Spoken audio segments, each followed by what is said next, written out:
join me, your host, Felicia Willis. Today's topic is one of great controversy between the nation. You see, most argue the right to live, but what about the right to die? Physician-assisted suicide is a great topic among the states, as it is a reserved power. It's being settled a state at a time, and we're going to discuss both sides and why it should be legalized or why it should be kept illegal in other states. You heard it first on today's segment. Here we have the two debates of the two sides. Damion? Oh, hello. I'm Damion Jones, and I'm here today with two representatives, Eleanor Davenport and Nicholas Washington, to talk about whether or not physician-assisted suicide should be legalized. So, Eleanor, what exactly is physician-assisted suicide? Well, Damion, physician-assisted suicide is the right to end one's own life, but it has to be for the right reasons, with professional aid, and under the right circumstances. It's completely controlled and completely safe. Whoa, Eleanor, that's a lot to take in. What do you mean by the right circumstances? Well, it would be in the instances that one's quality of life is so poor, it would be improved upon if just ended altogether. For instance, if someone's living with an illness and it's just too much for them, they have the right to then take their own life, but it has to be with professional aid. And what would define professional aid? Professional aid would mean that a qualified doctor would come in and administer the correct drugs or perform the proper procedures to end someone's life. It's controlled and completely safe. Well, ain't that just a kick in the pants? Nicholas, what do you think of all of this? Well, first of all due respect to Eleanor, and as the opposed, I don't agree with the statement that PSA is safe. There can be complications in the drug administration and the procedures, which make it dangerous for the participants. With all due respect, in Oregon, where PSA is legal, there have been 341 reported deaths since 1997. Of these, only 20 complications have occurred.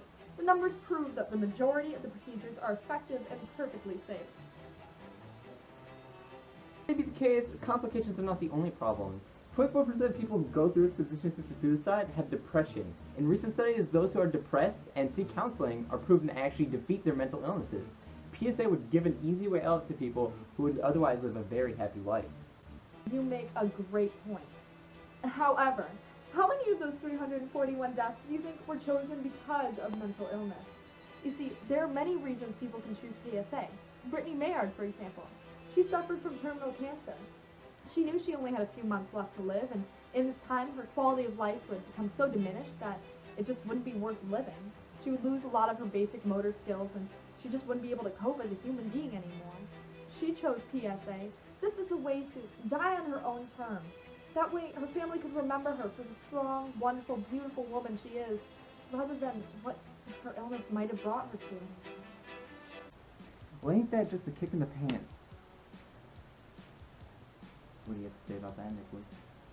Whoa! With all due respect, I'd like to pose the question, how common are these scenarios? You said yourself in Oregon, there's only been 341 deaths since 97. That's not that very many. In the Netherlands, where PSA is legal, it's because of less than 0.8% of the annual deaths. So, do we really need it? Well, ain't that a considerably smaller kick in the pants? In addition, one can't help but address the slippery slope debate. Sounds slick, Nick, but what does that mean exactly? Well, the underlying idea is that one thing leads to another, or one negative thing leads to another negative thing. So if PSA was legalized, it would open up a whole new catacomb of issues. Who is authorized to administer and recommend PSA? What circumstances call for it? And which do not meet the standards? And on the moral debate, who can say it's right for someone to end another human being's life? All due respect, some would call that murder! Pardon me. Physician-assisted suicide is not murder. It doesn't fall under the definition of murder. Vicki Latchman states, "No one of course doubts that murder is wrong, but its wrongness is due to two important factors, the harm it does to the victim and its violation of the victim's autonomy. Neither of these factors applies to physician-assisted suicide. The death is both voluntary and within a controlled environment with controlled factors of administration. Also, it's not open to everyone. Someone has to be qualified, that has to be certified by a professional." Professional? Like Jack Kevorkian? Wasn't he the man who went around administering PSA from the back of his van? without permission of the government, I would hardly refer to him as a professional. My point. The government would really have to monitor who could be labeled as a professional qualified for the procedures. Not to mention, it does violate the foundation of the Hippocratic Oath, the oath to which all doctors must swear, I will not give a lethal drug to anyone if I'm asked, nor will I advise such a plan. A doctor must swear specifically against what the PSA is. Actually, many state this argument doesn't hold. Many argue this is in reference to people asking for drugs to end their life without medical context or rational reason. It has also been inferred that this is in reference to those who are stable and without need of such extremities. Furthermore, pieces of the oath have been revised throughout the ages with modern advancements. It was believed in ancient Greece that tomatoes are poisonous. Are we going to hold to that as well? Fair enough, but what if we look at the opposite side of the spectrum? The oath is about bettering the patient. What about doctors with intent to harm or good intentions that bypass those of the patient? For example, some would say PSA should be legalized to cut hospital costs. They say those who are slowly dying might as well die sooner to save medical expenses. This is portraying this visual. Isn't it this violating the core democratic value of life, putting material expenses over life, which is considered sacred?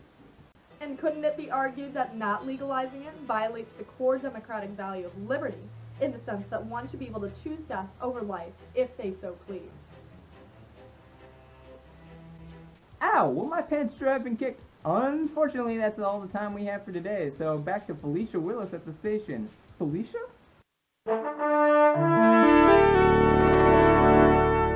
Thanks, Damion. Alright, viewers, thank you for joining us on this segment. Join us next week as we discuss one of the great mysteries of life. Why is it called a boxing ring when it's square? We'll find out next week. Thanks for coming out. Have a good evening.